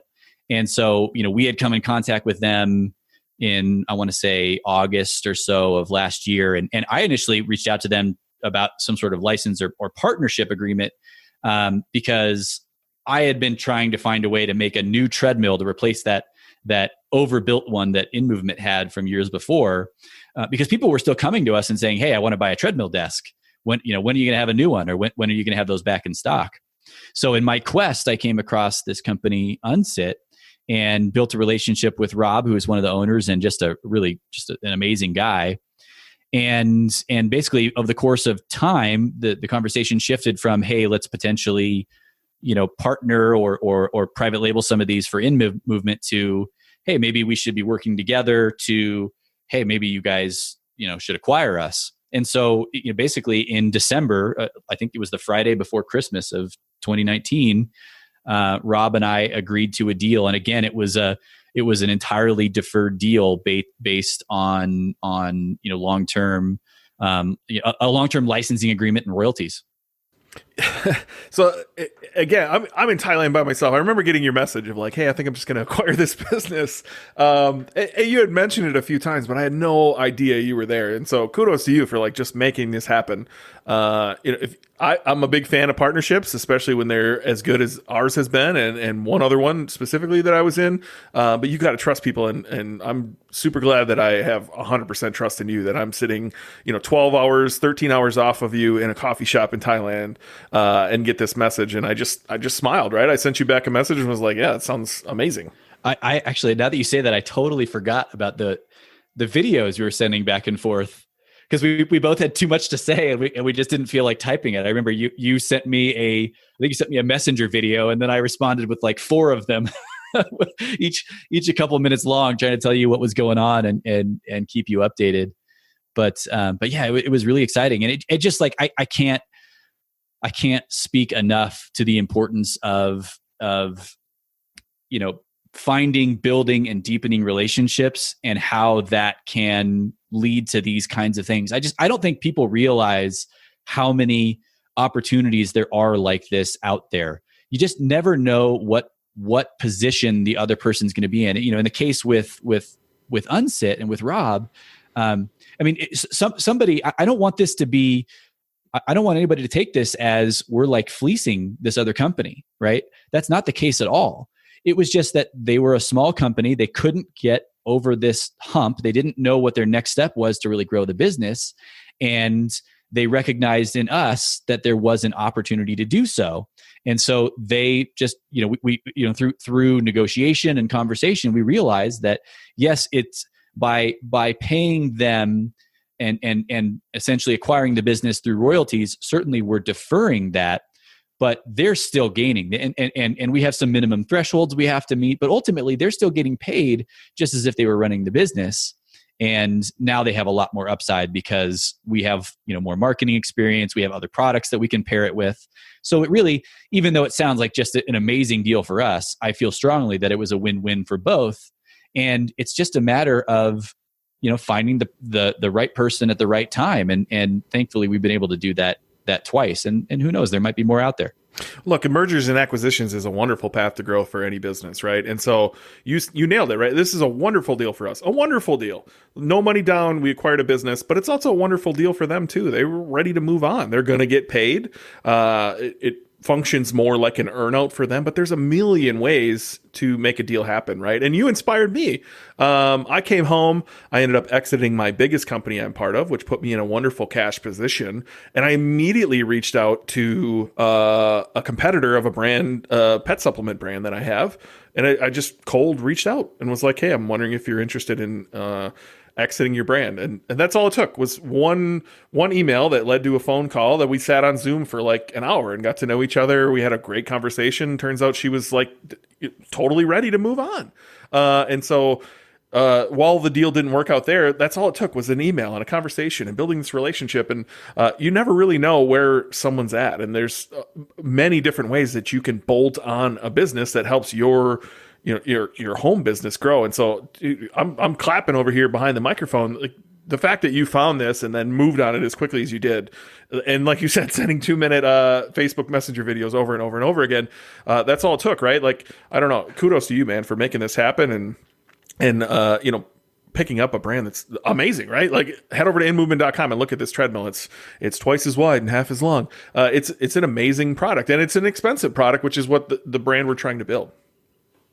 Yeah, I have no problems having the most expensive product on the market if I'm providing the most value on the market, and I feel really strongly about that. And frankly, that's why this sort of fit for us. I think for you and me, our vision together for In Movement is very much what it was for the original manufacturer, which is I think we want to be the premium product, and that doesn't just mean premium price. It means it has to truly, there has to be tangible premium value above others in the market. We don't want to get in the race to zero. The market for standing desks in the last 4 years, since I've started, has very much changed. A lot of buying has shifted onto Amazon, where you can buy desk converters for just over $100. You can buy full desks for $300 to $400. But there's a reason why they're priced that way, right? You're gonna pay for that when you have to replace it with a second one in a short amount of time, or when it breaks. So I feel really strongly about having the best product on the market. Anybody I work with, I almost demand it, right? And I want to have the same thing. For instance, you're talking through a microphone that I shipped to your house. because I want to have the best product on this podcast. I want to, like, that's all you get is the voice here, right? And so I feel very strongly about that in our businesses and every business I work with as well, that product's the only thing that matters, right? You have to have the best product. That has to be the beginning point. You have to have the best solution on the market. And I think we do, honestly. Yeah, it's the most sustainable way you can go about it. If you're selling and your largest value proposition is based on price, granted, you can grab a lot of sales in a short period of time, but it's not sustainable over the long term. Well, I want to tie back to what we're doing. So I said way back, this podcast is long and I love it, that working from home with your kids is like, it's been a challenge, but we've been able to like function that into ads. So first off, shout out to Taylor Holiday and youradmission.co. What he's doing over there is amazing. We joined that. Been playing a lot of poker with Taylor lately as well. But you joined that specifically. You got in there and deep dove into some ads. So I'm going to give all kudos to you. I'd love to link to these somewhere in the show notes, but you've created some really funny ads with your children and how interacting with them at home during this whole, quarantine has been interesting. You want to talk about some of the ads that you're doing? And honestly, I'd love to link to them too, because they're pretty funny. Yeah. So the background for this is our continuing conversation between Ben and I, and Ben and I talk on a regular basis. We really work together closely in terms of marketing and movement in general. And we constantly lament the fact that our biggest fault, our biggest failure is that we both suck at creative, right? We just don't have a natural ability for affinity towards creative. And I was on a Zoom call though. So I recently, like you said, Ben and I recently joined Admission, and we were on a Zoom call a week and a half ago or so, and it was all about creative. And they actually used InMovement.com as an example to sort of break down the site, break down some of our ads, and say what we're doing right, what we're doing wrong, what we could do better, what we could change. And it just sort of inspired me to think a little bit differently about this. And if there was ever a moment in time, and right now it's early April, we're all stuck in our house, everybody's working from home. If there was ever a moment in time to say, screw the creative budget, forget making it pretty and perfect and polished, let's just create things that feel real in the moment, now is the time. And so I just was inspired by that call, and by Taylor and by Adrienne and a few other people on the call, to just start shooting stuff around the house. So we shot a video. I got the kids involved. Allie was holding an iPhone. We didn't even have like a DSLR camera or anything like that. We set up a desk right next to one of our rooms downstairs, and started shooting all these scenes of the boys coming in and disrupting me, right? Like, asking me for snacks and to watch a show and to play Legos and all these things. And I don't know how much you want me to go into the actual ads themselves, but I think that the greater point was, never have I felt like it's easier and more acceptable to create just these low quality, really authentic ads that people can relate with and connect to. And so since that time, I think I've created 4 or 5 different videos that hopefully we can use for these things. Look, I think that's the best part. This is why I preach to people: do what you love, be the center, be like in the brand, right? So you live and breathe this movement stuff. Honestly, like, this is you and your family, like you working at home right now and your kids bothering you. That's you. And this is why I love teaching people who do that, because you're able to sit at home with an iPhone and record real moments, like live in the zeitgeist, right? Things that are going on. I'm trying to find an ad right now. I'm scrolling through here where you referenced, TPS reports, right? Your son standing there holding a coffee cup and said, I'm going to need those TPS. Like, that's right. Just honestly, ads aren't that hard, right? And so I don't want to, back you up and say we both suck at creative. I don't think that's true. You just have to practice to get better at it, right? And so you saw some tangible examples of how you could just be yourself and spread this word, and then it sparked the creativity in you, right? And I think anybody can get this done, but it's definitely easier when it's something you love. Honestly, if you were at home, again, my go-to example is always underwater basket weaving, right? But would you feel comfortable in your sink weaving the basket? I don't know. You know what I mean? I don't know. There's a million products you could sell that you don't believe in, right? And so you believing in this and something that you would preach, whether you had a company like this or not, it has to make this way easier. Yeah, no question. If anything, I just have to slow myself down every once in a while. I have to remind myself that there's a process to this, and that not everybody's near the bottom of the funnel. I have to remind myself, meet people at the top. Yeah, I mean the hook story offer thing is what I've been studying a lot. Like Russell Brunson's new book Traffic Secrets talks a lot about it. It's the hook, right? It's the top of the funnel. It's like getting people even interested to know that there's a treadmill desk out there or a standing desk out there, and then being relatable. Your video, and I'm going to try to find a way to link to this in the show notes. The video of your two kids bothering you, and Bucky saying I got to use the toilet, and you kind of flash away, and then you hear the toilet go off, and he needs your help. That hit home for me, right? That happens once in a while around here, and so I think that's all it is, right? Is just being relatable and getting people to at least watch and hear the story, so that you can provide even more value before you make an offer. Yeah, and I think the other important aspect, specifically if you're talking about top of funnel prospecting, if you're going to use it on Facebook or something like that, and this is something that I know Taylor has hammered home, is what are you going to do to stop the person from scrolling first? That's to me, that's almost the hardest part. And so how, if somebody's thumbing through on their phone at 1 million miles an hour, how do you get them to stop? And I have a sense that in the moment, it's those more those more relatable things. Obviously, there's got to be movement. There's got to be something there to quickly capture their attention. But I almost feel like if there was ever a time where somebody's going to skip over a well-produced video, now is it, right? They want to see something more personal. Well, the hook can be anything like too, right? Go back to Russell Brunson, one of his old books. I don't remember which one it was, .com Secrets or one of those. His hook doesn't necessarily have to be a hook that's like something catchy or something that you write. He was standing in front of a pile of burning books. And like, if that doesn't catch your eye, I don't know what would, right? Like a video of somebody standing around a fire, like might get you to stop. That's not something you're normally going to see unless it's midsummer in your Facebook feed, right? So anything you can do, like you said, to get them to stop, and then you can actually give them a story, right? Tell them a story to provide more value about the product. Yeah, yeah. And I would say I'm still learning how to do this. I'm not great at it. If I was face to face with somebody and I had to tell a story about my products, I would probably do it very easily, but forcing me to do it in ad format, or forcing me to do it in a short form video or in the form of a graphic or an image, for some reason that is always a challenge for me. And maybe it's because I'm comfortable with just regular authentic one-on-one conversation, and there's something a little bit more final about having one piece of communication that's supposed to deliver this message to hundreds or thousands of people, that maybe it's just a mental roadblock for me. But I know that's one thing that I really struggle with, even though I know it's in me.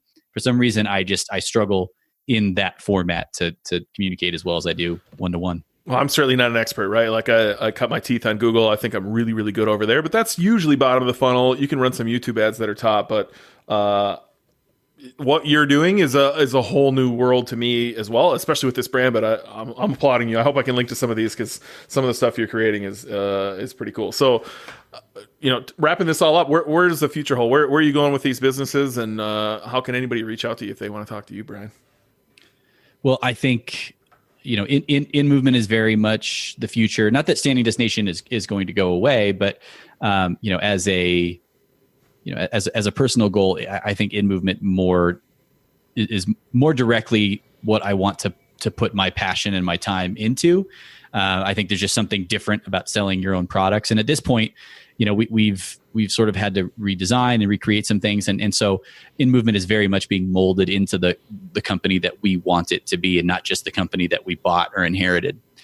So I'll be spending a lot of time on that. I'm still excited to keep growing Standing Destination. And frankly, I think the overarching vision in all of this is, I don't think people understand how much your sedentary behavior, how much sitting really affects us. I don't think people understand mentally and physically just how harmful all of that sitting around is for us. And for those of you that are athletes or CrossFitters, and you're putting your work in for 60 minutes every day, sorry, man. I mean, the rest of the day you're still sitting, and it's not enough to counteract it, right? I mean, we're talking metabolic issues. We're talking We're talking physiological issues with tissues and back pain and things like that. We're talking about cognitive issues.